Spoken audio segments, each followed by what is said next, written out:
Hello সবাইকে, তোমরা সবাই কেমন আছো? আশা করি ভালো আছো। তো আজকের আমাদের আলোচনার বিষয় হচ্ছে নিউটনের তৃতীয় গতিসূত্র। তো তার আগে বলি, তোমরা সবাই বল ক্যাচ করেছো, অনেকেই ক্রিকেট খেলতে পছন্দ করো, অনেকেই বল ক্যাচ করেছো। আর তার সাথে সাথে বল ক্যাচ করার সঙ্গে সঙ্গে একটা জিনিস লক্ষ্য করেছো, দেখবে কি বলটা আমি যত দেরিতে ধরবো, মানে বলটাকে আমি ক্যাচ করার সময় যতটা সময় নেব ক্যাচ করতে, ততটা আমার হাতে ব্যথা কম লাগে। এবার যদি বলটা আসে, আমি যদি উঁচুতেই আমি হাতটাকে তাড়াতাড়ি করে দিয়ে যদি বলটাকে ধরার চেষ্টা করি, তাহলে কি হবে, আমার হাতে অনেকটাই ব্যথা করে, তাই তো? এই যে ব্যথা করে, কেন করে? আর তার সাথে আমরা আরও অনেক কিছুই দেখি, যেমন আমরা হাঁটতে পারি কীভাবে, একটা পাখি আকাশে উড়তে পারে কীভাবে? এই সমস্ত প্রশ্নের উত্তরগুলো আমি কোথা থেকে পাবো? নিউটনের তৃতীয় গতিসূত্র থেকে পাবো। তো নিউটনের তৃতীয় গতিসূত্র কী বলছে? নিউটনের দ্বিতীয় গতিসূত্র বলছে কি, প্রত্যেকটি ক্রিয়ার সমান ও বিপরীতমুখী প্রতিক্রিয়া আছে। তার মানে কি, কোনো একটা কাজ তুমি যখন করছো, ধরো এই একটা দেওয়াল, আচ্ছা একটা দেওয়ালে যখন তুমি এক ঘা মারো বা একটা ঘুষি মারো, তখন কি হয়, তোমার হাতে ব্যথা করে, তাই তো? কেন হাতে ব্যথা করে? তুমি যখন এই দেওয়ালে একটা খুব জোর আঘাত করো, তখন কি হয়, তোমার সেই হাতে ব্যথা করে উল্টে, তাই তো? কেন ব্যথা হয়, এবার আমরা দেখে নেব কেন ব্যথা হচ্ছে। তাহলে আমি যদি এফ বল প্রয়োগ করি, হ্যাঁ, একটা ঘা মারলাম, এখানটা একটা ঘুষি মারলাম, ঘুষি মারার পরে কি হবে, এই দেওয়ালটাও কিন্তু সমান ও বিপরীতমুখী তোমাকে আর একটা কী করবে, তুমি যতটা ফোর্স নিয়ে কী করেছিলে, দেওয়ালটাতে ঘুষি মেরেছিলে, সেটাই তোমাকে কি করবে, ফেরত দেবে। এই যে ফেরত দিচ্ছে, সেটাকে কি হচ্ছে, সেটা হচ্ছে মাইনাস এফ। এবার দেখো, তুমি যতটা বল দিয়েছিলে একটা ঘুষি মারার সময়, সেই বলটাই কী করছে, দেওয়াল তোমাকে ফেরত দিচ্ছে, সেই জন্য তোমার হাতে ব্যথা করছে, তাই তো? তাহলে কি হচ্ছে দেখতে পাচ্ছি, এই যে একটা ক্রিয়া করছি, কে করছি, আমরাই ধরো একটা করছি ক্রিয়া, কিভাবে করছি, দেওয়ালে একটা ঘুষি মেরে করছি, তাই তো? এবার দেওয়াল থেকে আমি কি পাচ্ছি, দেওয়াল থেকে একটা সমান ও বিপরীতমুখী প্রতিক্রিয়া পাচ্ছি।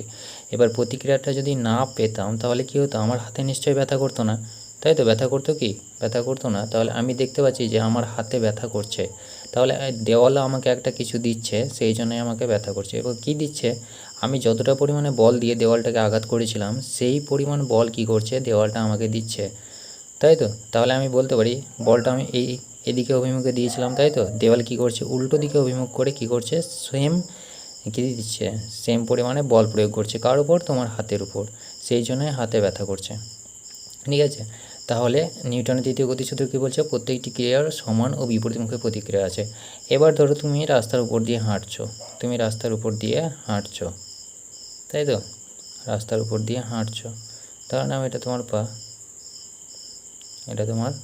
পা ধরে নাও, মোটামুটি একটু বুঝে নিয়ে তাহলেই হবে, মোটামুটি হলো, এই রাস্তার উপর দিয়ে হাঁটছো।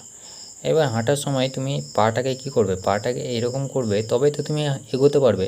পাটাকে যদি সমানভাবে নিয়ে যাও, ধরো এটা রাস্তা সমান, এটা রাস্তা, এই সমানভাবে তুমি যদি যাও, তাহলে কি তুমি এগোতে পারবা না, তাই তো? তাহলে আমাকে কী করতে হবে, পাটাকে এরকমভাবে নিয়ে যেতে হবে। এবার এরকমভাবে নিয়ে যাওয়ার সময় দেখবে পাটা যখন এরকমভাবে ফেলবে, তখন পাটা ওঠানোর সময় যখন সামনের দিকে এগোতে যাবে, তখন কী হবে, পাটাকে এরকম করে এই দিকে একটা কী করতে হয়, তীর্যমুখী একটা বল প্রয়োগ করতে হয়, তাই তো? সেই জন্য তুমি এগিয়ে যাও। এই যে তীর্যমুখী বল প্রয়োগ করছো, এই যে বলটা প্রয়োগ করছো কার দিকে, নিচের দিকে, তাই তো? এবার এই যে রাস্তাটা রয়েছে না, রাস্তাটার উপর তুমি বল প্রয়োগ করছো, এবার কী করবে, রাস্তাটাও একটা উল্টো দিকে তোমাকে কী করবে, প্রতিক্রিয়া বল দেবে, কারণ আমরা জানি প্রত্যেকটি ক্রিয়ার সমান ও বিপরীতমুখী প্রতিক্রিয়া আছে, তাই তো? তাহলে সে তোমাকে কী করছে, উল্টো দিকে তোমাকে বল প্রয়োগ করছে, একদম সেম ডাইরেকশান। এই যে ডাইরেকশান আছে, ধরো আমি যদি এটাকে এরকমভাবে নিই, ধরো তুমি এরকমভাবে একটা তীর্যমুখী নিম্নমুখী একটা বল প্রয়োগ করলে, তাই তো, এগিয়ে যাওয়ার জন্য, তাহলে কি করবে, সেম ডাইরেকশানে মানে সেম দিকে কি করবে, রাস্তাও তোমাকে একটা প্রতিক্রিয়া বল দেবে। ধরো এখানে তুমি যদি এফ দাও, এটা কি হবে, মাইনাস এফ। এই যে এফটা হচ্ছে না, এই যে প্রতিক্রিয়া বল, এই প্রতিক্রিয়া বলের জন্যই তুমি কিন্তু এগিয়ে যেতে পারছো। কি হচ্ছে, এই প্রতিক্রিয়া বলের জন্যই তুমি এগিয়ে যেতে পারছো। এই প্রতিক্রিয়া বলটা যদি না থাকতো, তাহলে এগিয়ে যেতে পারতো না। একটা বিচ্ছিল রাস্তার মধ্যে কোনো রকমের মানে কী বলতো, ঘর্ষণ নাই। ঘর্ষণ হচ্ছে দুটো তলের মধ্যে যে একটা বাধা প্রয়োগ করে, সেটাই হচ্ছে ঘর্ষণ। এবার ঘর্ষণ যদি না থাকে তাহলে কি হবে, তুমি সামনের দিকে এগিয়ে যেতে পারবে না। এবার এগিয়ে যেতে যদি না পারো তাহলে কি হবে, তুমি ওই পিছলে ওখানে কি হবে, তুমি এগোতেও পারবে না, ওখানে পিচ্ছিল খাবে, তাই তো।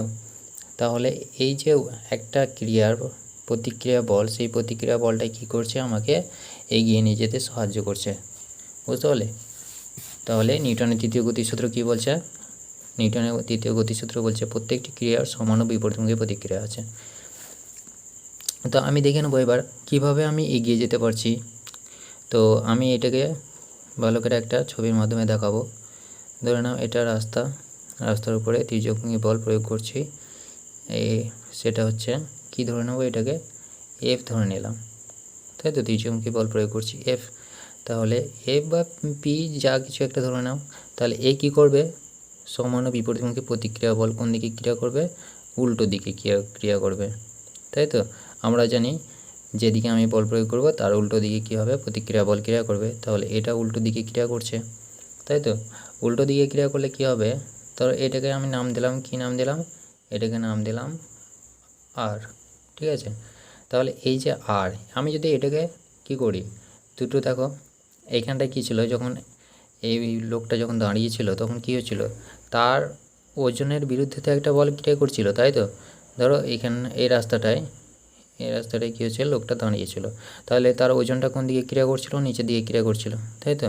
তাহলে তার ওজনটা কী করছিল, রাস্তার উপর বল প্রয়োগ করছিল, তার ক্রিয়াটা নিচে দিকে ক্রিয়া করছিল, তাই তো। তাহলে তার উল্টো দিকে কী হবে, প্রতিক্রিয়া বল ক্রিয়া করবে, তাহলে উল্টো দিকে, তার মানে কি এটা ডাইরেকশানটা সমান হবে। তাহলে যখন এখানে লোকটা দাঁড়িয়েছিল তখন কী হবে, উল্টো দিকে সেম একটা আমি উপাংশ পেয়ে যাব, তাই তো, ওজনের বিরুদ্ধে। তাহলে দেখো এই যে ওজনের বিরুদ্ধে একটা উপাংশ পেলাম, সেটা নাম দিয়ে দিলাম আমি, কি নাম দিলাম, যে কোনো একটা নাম দিয়ে দাও, ভি দিয়ে দিলাম।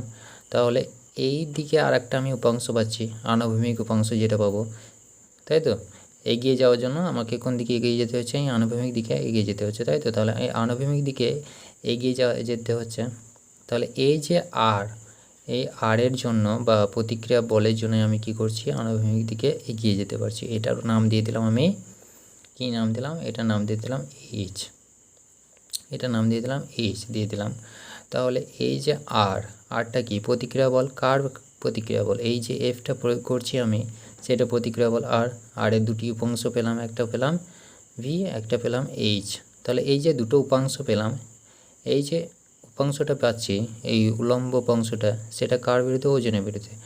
এটা যে আনুভূমিক উপাংশটা পাচ্ছি, এই আনুভূমিক উপাংশটার যে প্রভাবটা থাকছে সেটাই আমাকে এগিয়ে নিয়ে যেতে সাহায্য করছে, বুঝতে পারছো। তাহলে এই যে মানে আরের যে আনুভূমিক উপাংশটা আছে সেটাই কি করছে, আমাকে এগিয়ে নিয়ে যেতে সাহায্য করছে। তাহলে আনুভূমিক উপাংশের প্রভাবেই আমরা কি করি, এগিয়ে যেতে পারি। একটা পাখি ধরে নাও, পাখি কীভাবে আকাশে উঠতে পারে, তাহলে আমি দেখে নেব একটা পাখি কীভাবে আকাশে উঠতে পারে। সেটা যদি আমি দেখতে চাই তাহলে আমি কি করছি, দেখো একটা পাখি কি করছে, বায়ুর বিরুদ্ধে কি করছে, তার পাখা দুটোর উপর কি করছে, বায়ুর উপর বল প্রয়োগ করছে, তাই তো। তাহলে বায়ুর উপর বল প্রয়োগ করছে, সেই জন্য বায়ুও কী করছে, তার উপর একটা প্রতিক্রিয়া বল দিচ্ছে। সেই প্রতিক্রিয়া বলটা কী করছে, পাখিটাকে উড়তে সাহায্য করছে। সেই প্রতিক্রিয়া বলটা কী করছে, পাখিকে উড়তে সাহায্য করছে। তাহলে একটা পাখি যখন ধরো এদিকে উপর দিকে উঠছে, তার ডানাটা কোন দিকে আছে, এদিকে আছে, এদিকে আছে, সে কি করছে, সে কি করছে, তাহলে কি হচ্ছে, এখানে একটা পাখি ছিল, পাখিটা কি করছে, উড়ে যাওয়ার চেষ্টা করছে, কিভাবে, তার ডানা দুটোকে এদিক বরাবর, মানে বায়ুর বিরুদ্ধে কী করছে, বল প্রয়োগ করে, তাই তো। তাহলে পাখিটা কী করছে, আমি এটাকে যদি লিখি তাহলে কি লিখব, বায়ুর উপর প্রযুক্ত বলের দিক, তাই তো। এটার নাম দিয়ে দিলাম আমি, কি নাম দেব, বি নাম দিয়ে দিলাম, এটার নাম দিয়ে দিলাম এ, এটাকে আমি ও নিচ্ছি, এটাকে আমি সি নিচ্ছি। তাহলে কোন দিকে যাচ্ছে, উপর দিকে যাচ্ছে। তাহলে এই দুটো ডানা ও এ আর ও বি, এই দুটো কী করছে, বায়ুর উপর, মানে যে বলটা প্রয়োগ করছে সেই বলের দিকটাই হচ্ছে এটা, তাই তো। তার মানে কি, ওর পাখা দুটো এরকমভাবে থাকছে। তাহলে দেখো, যখন আমি নিউটনের তৃতীয় গতিসূত্র থেকে কি জানি, প্রত্যেকটি ক্রিয়ার সমান ও বিপরীতমুখী প্রতিক্রিয়া আছে, তাই তো। তাহলে যখন এই ডানাটা এই দিকে ক্রিয়া করছে, তাহলে তার প্রতিক্রিয়া বলটা কোন দিকে ক্রিয়া করবে? ঠিক তার উল্টো দিকে, তাই তো? ঠিক তার উল্টো দিকে ক্রিয়া করবে। আমি এটার নাম দিয়ে দিলাম ডি নাম দিলাম। তাহলে ওডি যেটা পাচ্ছি, ওডি কার প্রতিক্রিয়া বল? ওবি, তাহলে মাইনাস ওবি, এটাই তো সমান সমান হচ্ছে, তাই তো? কারণ দিকটা আলাদা হলে পরে কী হয়? মাইনাস চিহ্ন হয়, তাই তো? নেগেটিভ সাইন হয়। তাহলে বলো ও এর মানে প্রতিক্রিয়া বলটা কোন দিকে হবে? তাহলে ও এর প্রতিক্রিয়া বলটা হবে এই দিকে, তাই তো? সমান ও বিপরীত দিকে হবে, তাই তো? তাহলে এটার নাম দিয়ে দিলাম আমি কি? ই নাম দিলাম। তাহলে বলো যেটা ও এ পাবো, ও এ সমান সমান কী হবে? ও এ সমান সমান হবে ওই, তাই তো? বুঝতে পেরেছ? তাহলে ওই সমান সমান হবে ওই, তাই তো? তাহলে আমি এই যে এইটা পেলাম, এইটা আর এইটা পেলাম, এই দুটো পেলাম, তাহলে এই দুটো কী হবে? এই দুটো হবে পাখির উপর প্রতিক্রিয়া বলের দিক, তাই তো? তাহলে পাখির উপর প্রতিক্রিয়া বলের দিক, তাই তো? এটাই তো হবে। তাহলে প্রতিক্রিয়া বল কোন দুটো পেলাম? প্রতিক্রিয়া বল পেলাম ও ই আর ও ডি, তাই তো? তাহলে বুঝতে পারলে? তাহলে প্রতিক্রিয়া বল আছে, সেই জন্যই আমরা কি করছি? সেই জন্য আমরা এগিয়ে যেতে পারছি, তাই তো? প্রতিক্রিয়া বল আছে বলে আকাশের উপর পাখিটা উড়ে যেতে পারছে, তাই তো? তাহলে আমি বুঝতে পারলাম যে প্রত্যেকটি ক্রিয়ার সমান ও বিপরীতমুখী প্রতিক্রিয়া আছে। যদি প্রতিক্রিয়া না থাকতো তাহলে আমরা অনেক কিছুই করতে পারতাম না, যেমন হাঁটাচলা করতে পারতাম না, তাই তো? তাহলে নিউটনের তৃতীয় গতিসূত্র থেকে গতিসূত্রটা কি? প্রত্যেকটি ক্রিয়ার সমান ও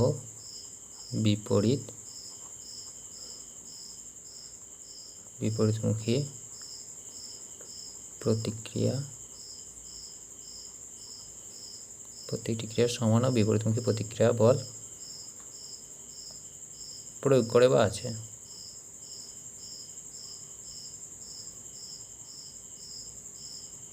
প্রত্যেকটি ক্রিয়ার সমান ও বিপরীতমুখী বল কী হয়? সমান ও বিপরীতমুখী প্রতিক্রিয়া বল আছে, বা প্রত্যেকটি ক্রিয়ার সমান ও বিপরীতমুখী প্রতিক্রিয়া আছে। প্রতিক্রিয়া আছে লিখে দিতে পারো, এটা না লিখে প্রত্যেকটি ক্রিয়ার সমান ও বিপরীতমুখী প্রতিক্রিয়া আছে, বুঝতে পেরেছো? তাহলে প্রত্যেকটি ক্রিয়ার সমান ও বিপরীতমুখী প্রতিক্রিয়া আছে। তাহলে আমি যদি বল প্রয়োগ করি তাহলে কী হবে? সেই বলটাই কী হবে? সমান ও বিপরীতমুখী হবে, কী হবে? প্রতিক্রিয়া বল হিসেবে আমরা ফেরত পাবো, বুঝতে পেরেছো? তাহলে প্রতিক্রিয়া বল হিসেবে আমরা ফেরত পাবো কি? যে এটা আমি প্রয়োগ করব সেটাই। তাহলে এটা পেয়ে গেলাম আমরা নিউটনের তৃতীয় গতিসূত্র। তাহলে নিউটনের তৃতীয় গতিসূত্র পেয়ে গেলাম। তাহলে আমরা কি জানলাম? প্রথম গতিসূত্র, দ্বিতীয় গতিসূত্র, তৃতীয় গতিসূত্র। তাহলে প্রথম গতিসূত্রতে কী বলেছে? প্রথম গতিসূত্রতে কী বলেছিল বলো সবাই? তাহলে প্রথম গতিসূত্রতে বলেছিল, কি বলেছিল? বাইরে থেকে বল প্রযুক্ত না হলে কি হবে? স্থির বস্তু চিরকাল স্থির থাকবে। আর কি বলেছিল? যেটা গতিশীল আছে সেটা গতিশীল থাকবে আর কি, ঠিক আছে? দ্বিতীয় গতিসূত্র কী বলেছিল? দ্বিতীয় গতিসূত্র বলেছিল ভরবেগের পরিবর্তনের সঙ্গে কী হবে? প্রযুক্ত বলটা সমানুপাতিক। ভরবেগের পরিবর্তনের সঙ্গে প্রযুক্ত বলের সমানুপাতিক। তাহলে দ্বিতীয় গতিসূত্রে কী দেখেছিলাম আমরা? গাণিতিক রূপ কী দেখেছিলাম? এফ সমান এম এ, তাই তো? এটা হচ্ছে দ্বিতীয় গতিসূত্রের গাণিতিক রূপ, এটা হচ্ছে দ্বিতীয় গতিসূত্রের গাণিতিক রূপ। তাহলে এখান থেকে আমি দেখতে পাচ্ছি যে কি হচ্ছে, আমি যদি এর মানটা বার করি তাহলে কি হবে? এফ সমান, যদি আমি এটাকে আমি বসাই, এ মানে কি? ত্বরণ মানে কি? বেগের পরিবর্তন বাই সময়, তাই তো? বেগের পরিবর্তন বাই সময় সমান সমান কি? ত্বরণ। তাহলে আমি এটাকে লিখতে পারি কি? এফ সমান এম, আমি যদি এটাকে ভি লিখি বাই টি, তাই তো? তাহলে এই যে বেগের পরিবর্তনটাকে আমি কি নিলাম? ভি নিলাম, ভি বাই টি, বা এটাকে এম নিতে পারো, তাই তো? এবার আমি যেটা বলছিলাম বল ক্যাচ করার সময়, দেখো বলটা তুমি যত দেরিতে ক্যাচ করবে তত কী হবে? টাইমটা তোমার বেশি লাগবে, তাই তো? তার মানে কি হাতটাকে তুমি যতটা নিচুতে নিয়ে আসবে, বলটাকে টাচ করে যতটা নিচুতে নিয়ে আসবে ততটা সময় লাগছে তোমার বেশি পরিমাণে। এবার যতটা পরিমাণে সময় বেশি লাগবে ততটা পরিমাণ কী হবে, দেখো এখানে যে এই সমীকরণটা থেকে আমি দেখতে পাচ্ছি যে টি যদি বৃদ্ধি পায় তাহলে কী হবে, এফ এর মানটা কী হবে, কমবে। কমবে তো? তাহলে টি যদি কম হয় তাহলে এফ এর মানটা বাড়বে। দেখো ব্যস্ত অনুপাতিক, এটা বাড়লে কী হবে, এটা কমবে, এটা বাড়লে পরে কী হবে, এটা কমতে হবে, তাই তো? তাহলে আমি যত সময় নিয়ে দিয়ে কী হবে বলটা ক্যাচ করব, তত আমার কী হবে, বলটা আমার উপর যে পরিমাণে বল মানে প্রযুক্ত বল ক্রিয়া করাবে সেটা কমে যাবে, তাই তো?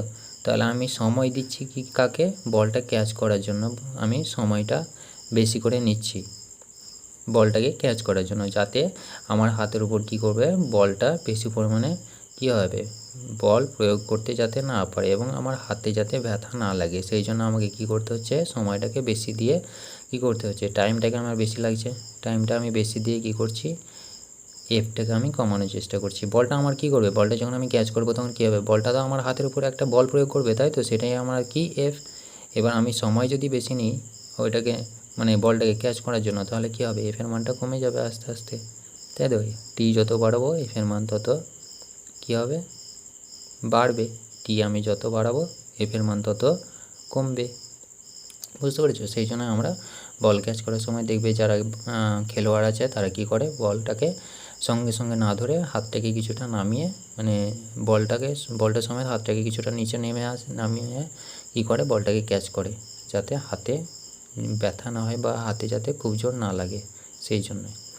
তাহলে এবার আমরা দেখে নেব দ্বিতীয় গতিসূত্র থেকে কিছু কিছু পরিমাণে যে অঙ্কগুলো আছে সেই অঙ্কগুলো আমরা সলভ করব এখন। তো সেই অঙ্কগুলো সলভ করব, তো দেখে নেব কী কী অঙ্ক আছে।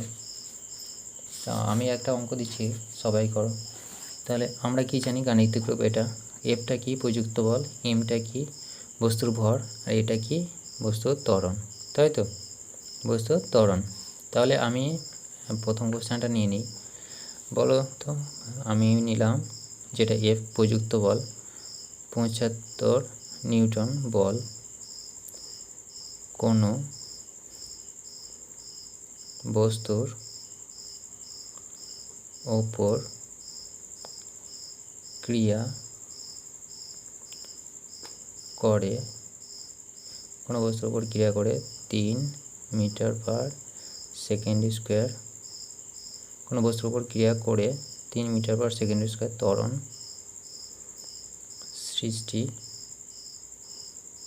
সৃষ্টি করে, তাহলে বস্তুর ভর কত হবে, বস্তুর ভর কত, কী করে বার করবে, দেখো এটা কি 75 নিউটন বলে দিয়েছে, কি বলেছে, বল বলেছে। আমরা কি জানি বল কোনটা হয়, এফটা হয়। তাহলে এফ কি, ফোর্স মানে হচ্ছে বল, তাই তো?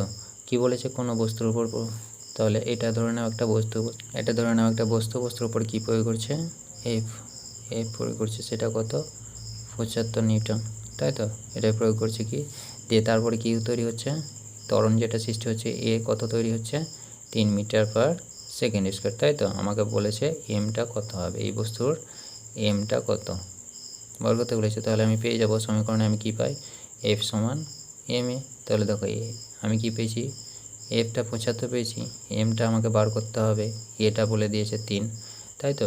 তাহলে আমি 3m সমান আমি কী পাবো 75, তাহলে m সমান কত হবে 75/3, তাহলে কত হবে, তাহলে 3 25 কত হবে 75, তাহলে এটা হবে 75। কী হবে বলে, ইউনিটটা কী হবে, একক কী হবে বলো, এককটা দেখো এখানে মিটার আছে, এখানে কি আছে নিউটন আছে, তাই তো? সবগুলো আমি দেখতে পাচ্ছি এসআই আছে, তাহলে এটার একক কী হবে, এটার একক হবে কেজি, তাই তো? এটার একক হবে কেজি। দেখো এটা গ্রামে কেন হলো না, কারণ এখানে মিটারে আছে, এটা কি আছে নিউটনে আছে, তাহলে আমি দেখতে পাচ্ছি সবগুলো কি আছে এসআই লেখা আছে, তাহলে এটা কি হবে এসআই হবে। তাহলে বস্তু ভর কত পেলাম, এম সমান কত পেলাম, এটা হবে অ্যান্সার। এম কত পেলাম, এম পেলাম 25 কেজি। বুঝতে পেরেছো? তাহলে কি বলেছে, কোনো বস্তুর উপর, এটা একটা বস্তু ছিল, বস্তুর উপর কী হচ্ছে এফ বল প্রয়োগ করছে, সেই এফটা কত 75 নিউটন, তাহলে বস্তুর ভর আমাকে বার করতে বলেছে, মানে এই বস্তুটা কতটা ভর আছে সেটা বার করতে বলেছে। আমাকে ত্বরণ বলে দিয়েছে, বস্তুটার উপর বল প্রয়োগ করলে কী হবে, আমি বলেছি কোনো বস্তুর উপর যখনই বল প্রয়োগ করে তাকে গতিশীল করা হয় তাহলে গতিশীল বস্তুর কী হবে, ত্বরণের সৃষ্টি হবে। সেই ত্বরণটা কী বলে দিয়েছে আমাকে, 3 মিটার/সেকেন্ড স্কোয়ার, তাই তো। তাহলে আমাকে এমটা বার করতে হবে। তাহলে আমি এই সমীকরণ থেকে আমি সহজেই দেখে নিতে পারছি, সবগুলো মান বলে দিয়েছে, এম বলে দিয়েছে, এফ বলে দিয়েছে। তাহলে আমি এমটা খুব সহজেই বার করে নিতে পারবো, তাই তো। তাহলে এইগুলো ভালো করে প্র্যাকটিস করবে। তাহলে আরেকটা আমি কোয়েশ্চেন করি, তাহলে 2 নম্বর কোয়েশ্চেন করি। তাহলে আমি বলছি 200 গ্রাম ভর আছে, 200 গ্রাম ভরে কোনো বস্তুর ওপর কত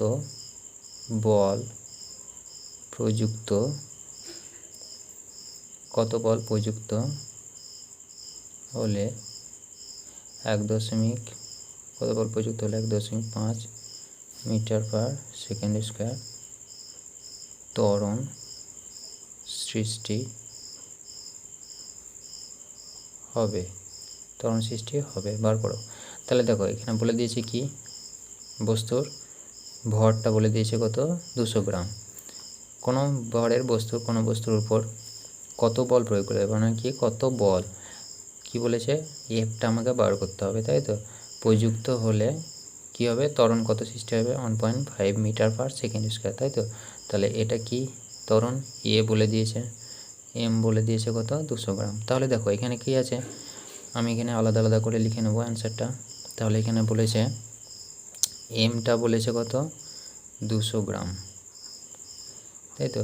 এ বলেছে কত, 1.5 মিটার/সেকেন্ড স্কোয়ার। দেখো এখানে কি আছে, গ্রামে আছে, কিন্তু এখানে কি আছে, মিটারে আছে, তাই তো। তাহলে এটা দেখতে পাচ্ছি আমি এসআই আছে, কিন্তু এটা আছে কি সিজিএসে, তাই তো, সেন্টিমিটার গ্রাম পার সেকেন্ড, তাই তো, সেন্টিমিটার গ্রাম সেকেন্ডে। তাহলে দেখো এখানে গ্রামে আছে, তাহলে কি আছে, আমাকে এটাকে পাল্টাতে হবে, কারণ দুটোকে আমি এসআই আনতে হবে, তো তবে আমি ইকুয়েশনটাকে সলভ করতে পারবো। এই সিজিএস আর এসআই একসঙ্গে মিক্সচার করলে পরে কী হবে, আমার ভুল হয়ে যাবে। সেই জন্য আমাকে এই যে সিজিএসটা আছে, হয় আমি এটাকে এসআই করব, বা এই এসআইটাকে আমি সিজিএসে নিয়ে এসে দুটোকে সমান করে আমাকে মাপ করতে হবে, তাই তো। তাহলে আমি যদি এইটাকে নিয়ে যাই তাহলে কি হবে, আমরা জানি 1 কেজি সমান 1000 গ্রাম। তাহলে দেখো 200 গ্রাম মানে কি হবে, 200 গ্রাম মানে কি হবে, 200/1000 এত কেজি। তাহলে কাটাকাটি করো, দুটো শূন্য কেটে গেল, 5 2 10, তাহলে কত হবে, 1/5 কেজি, তাই তো, 1/5 কেজি হবে। তাহলে 1/5 কেজি হয়ে গেল। আর দেখো তাহলে আমার এটা কেজিতে পেয়ে গেলাম, এটা মিটার/সেকেন্ডে পেয়ে গেলাম, তাহলে দুটোই আমার কি হয়ে গেল, এসআই হয়ে গেল। তাহলে দুটো এসআই হয়ে গেলে পরে আমি কি করতে পারবো, দেখো আমাকে বলেছে কি এফটা বার করতে বলেছে, তার মানে কি আমি এ পেয়ে গেছি, এম পেয়ে গেছি, তাহলে আমি এফটা সহজে বার করে নিতে পারবো। তাহলে আমার কি জানি, এফ সমান এম এ। তাহলে এমটা কত, 1/5 পেয়েছি, 1/5 ইন্টু এটা কি আছে, 1.5, তাহলে দেখো কাটাকাটি করো, এটা 3 5 15, 3, এটা দশমিকের জন্য একটা দশমিক, তাহলে এটা পাবো 0.3 নিউটন। দেখো এসআই ছিল সবগুলো, সেই জন্য আমি কী পেলাম, নিউটনে পেলাম। এসআই ছিল সেই জন্য আমি কী পেলাম, নিউটনে পেলাম। তাহলে আরেকটা আমি সলভ করব, আরেকটা প্রবলেম সলভ করে নিই, দেখা যাক।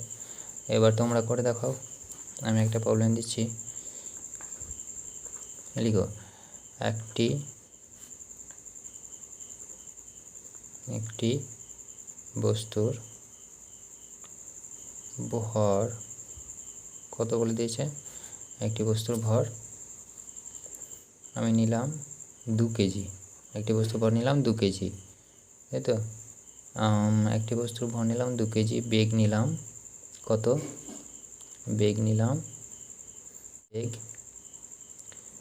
20 সেন্টিমিটার থেকে সেন্টিমিটার এত, একটি বস্তুর ভর এত কেজি, বেগ এত থেকে 30 সেন্টিমিটার/সেকেন্ড এত বৃদ্ধি এত পরিমাণে বৃদ্ধি পেল কত, 2 সেকেন্ড সময়ে, তাহলে এই যে বেগের বৃদ্ধি পেল, তাহলে বস্তুটির উপর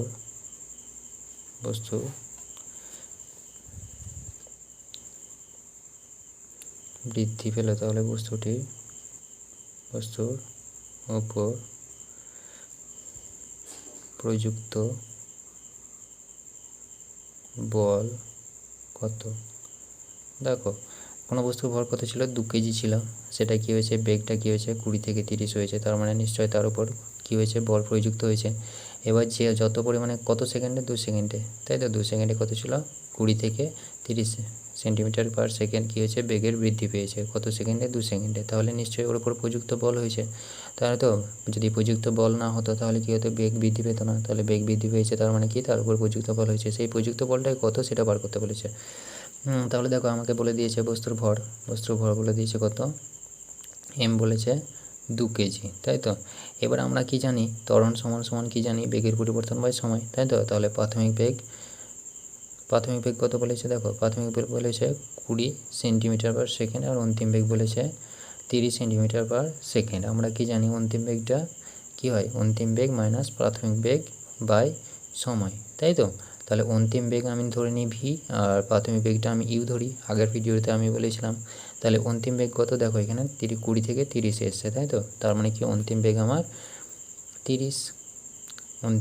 30, আর প্রাথমিক বেগ কত 20, তাহলে 20, আর সময় কত 2।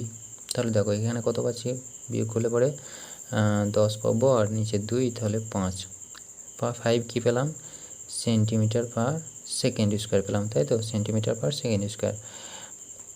তাহলে এটা সেন্টিমিটার পার সেকেন্ড স্কোয়ার। এবার দেখো আমরা তো সবসময় এসআই করছিলাম, এবার আমি কিসে করব, সিজিএসে করব। তাহলে আমি এটাকে যদি আমি দেখে নিই তাহলে কী পাবো, দেখো 2 কেজি সমান কি 2000 কি গ্রাম, বা আমি এটাকে করতে পারি কী হবে, এটা কি আমি 1 মিটার সমান কি 100 সেন্টিমিটার, তাই তো। তাহলে 5 সেন্টিমিটার সমান কী হবে, 5/100, তাই তো।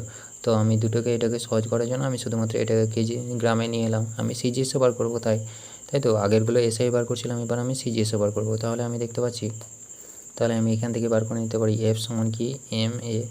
তাহলে আমি এটাকে যদি বার করি তাহলে কী হবে, 2000 × 5, তাহলে এটা হবে কি, এটা গুণ করলে 5 2 10 আর 3টে 0, তাই তো। তাহলে এটা কত হবে, 1 2 3 4, তাহলে 10⁴ ডাইন হবে, তাই তো। তাহলে এটা পাবো আমি কি, ডাইনে পাবো, সিজিএসে বার করছি তো সেই জন্য আমি কি পেলাম, ডাইনে পেলাম। তাহলে বুঝতে পারলে তো, এইভাবে আমাদেরকে প্রবলেমগুলো সলভ করতে হবে। তাহলে আমার একটা প্রশ্ন থাকলো, ডাইন ও নিউটনের মধ্যে সম্পর্ক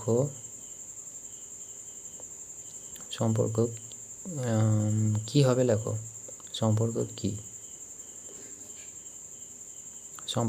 ডাইন আর নিউটনের মধ্যে কী কী সম্পর্ক আছে লেখো। তাহলে এই ডাইন আর নিউটনের মধ্যে সম্পর্ক কি আমাকে লিখে পাঠাও কমেন্ট বক্সে, আর ভিডিওটা ভালো লাগলে পরে লাইক করে দিও। ঠিক আছে, তাহলে এটা আমাকে পাঠিয়ে দাও। আমি বলতে চাইছি এটার মানে হচ্ছে 1 নিউটন সমান কত ডাইন, এটা তোমাকে বার করতে হবে। আমি আগের ভিডিওতে বলে দিয়েছিলাম কী করে বার করতে হয়, তোমরা এবার আমাকে বলে দেখাও, কমেন্ট বক্সে জানাও 1 নিউটন সমান কত ডাইন হবে। ঠিক আছে, তাহলে থ্যাংক ইউ, সবাই ভালো থেকো।